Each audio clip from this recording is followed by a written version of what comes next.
nag-pray sa Diyos. Mga kapatid, na kung maaari, malampasan niya. O kaya, ang meaning to say, may excuse siya. Exempted siya this time, okay? Sa ibang bagay, pwede ako. Parang yun ang ibig sabihin niya. Pero sa kamatayan, kasi ayaw talaga ng tao ang mamatay. Okay? Walang taong gustong mamatay. Lalong-lalo na sa kanyang kalagayan, napakahirap dahil mamamatay siya, hindi niya kasalanan. It's okay na mamatay ka sa kasalanan mo eh. Pero siya na mamatay sa hindi niya kasalanan at wala talaga siyang kasalanan at wala siyang alam na ginawang kasalanan, talagang masakit yun. Kaya ang totoo, mga kapatid, okay, ito tinuro ko dito sa mga leaders natin dito sa church, na ang clue na ikaw ay nasa kalooban ng Diyos, ayan, sana hindi pa nila nakalimutan. Tinuro ko sa kanila ito. Ang palatandaan na ikaw ay nasa kalooban ng Diyos ay yung katawan mo ay nagre-react na ayaw mo. Dahil kahit si Jesucristo, ayaw ng laman niya yung kalooban ng Diyos. On the first place. Dahil nanalangin siya ng nanalangin, amen, tinanggap na nung laman na sabi niya, Father, if this cup will not pass from me, sabi niya, let your will be done. Okay.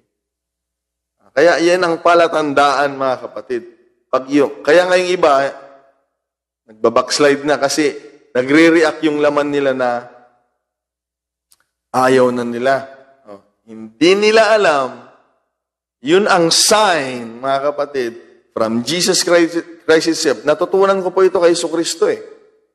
Kaya pag nagre-react yung laman ko na ayaw ko na, mga kapatid, noon, dahil naging membro din naman ako, nakikita ko, sabi ko, ito yata ang palatandaan. Ito yung nangyari sa Panginoon eh. Ito yung sinishare ko sa mga leaders dito sa Santa Cruz. Ayan, sa inyo din, Brother Gabi, ano? Pag nararamdaman mo na parang hindi ka sang-ayon, naramdaman din ni Jesucristo yan. That means you are in the center of the will of God. Dahil ayaw ng laman. May bersikulo tayo dyan. Mga kapatid, sa Galatians chapter 5. Meron yan sa Galatians chapter 5, mga kapatid. Hindi hindi mag-a-agree ang laman at ang espiritu. Basahin natin kasi wala dito sa notes ko. No?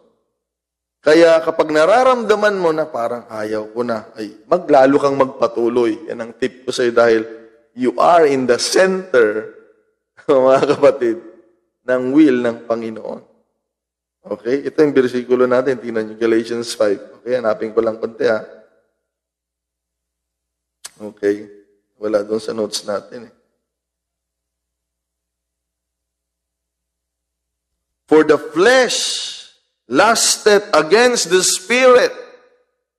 Okay? And the spirit against the flesh. So yung laman, hindi talaga sasang-ayon yan sa spiritual. Kaya nga, pansinin ninyo mga kapatid, nung unang Bible study natin, ayaw nga natin Si Sir Ariel, Antonio, nung unang attendance ko kay Pastor Bodegas, pagpasok ko doon, sabi ko, hindi na ako babalik dito. Dinala ko ng kuya ko doon May yun, 1993. Kaya sa May 2023, magti-30 years na akong part ng United Pentecostal Church. Salamat sa pagtitiis ng Panginoon sa akin. Okay? So yun ang reaction ko. Sabi ko, ayaw ko dito, hindi na ako babalik. Kasi, ayan nga totoo talaga yung nangyari kay Jesus Christ sa Gethsemane. Na ang reaksyon ng laman sa kalooban ng Diyos ay ayaw. Okay? Sabi niya, Father, kung maaari lang, excuse mo ako dito. Sabi niya.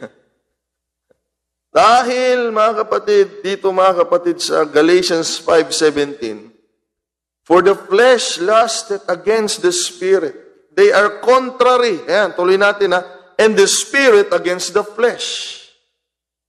And these, itong dalawa, are contrary one to another. Okay, kaya itong tip ko sa inyo, dahil naging miyembro din nga ako, sabi ko sa inyo, pag nararamdaman mo na, ayaw ko na. Lalo kang magpatuloy dahil that means you are in the center of the will of God. Tingnan ninyo, pag hindi tinuloy ni Jesucristo yon, wala sanang nabayubay sa krus, wala sana tayong kaligtasan at kapatawaran, meaning to say, wala sana tayong pag-asa. Pero nung tinapos niya yung kalooban ng Diyos, sabi ko nga, hindi siya yung nakinabang. Buong sanglibutan. Sabi ng Bible sa 1 John, for He is the propitiation of our sins to the church, and not ours only, but the sins of the whole world. Okay? So yung katawan niya ay nag-serve sa kalooban ng Diyos kahit ayaw niya sana. Mga kapatid, yun ang tignan natin dahil tayo bilang katawan ni Kristo, sabi ko nga, hindi lamang po tayo tinawag para maligtas. Now we understood the very purpose of the body of Jesus Christ nung dumating siya, and now, mga kapatid, as a mystical body of Christ, tayo bilang katawan ni Kristo, we need to do the same. May dahilan kung bakit tayo katawan ni Kristo. And that is for the service of the will of God. Okay?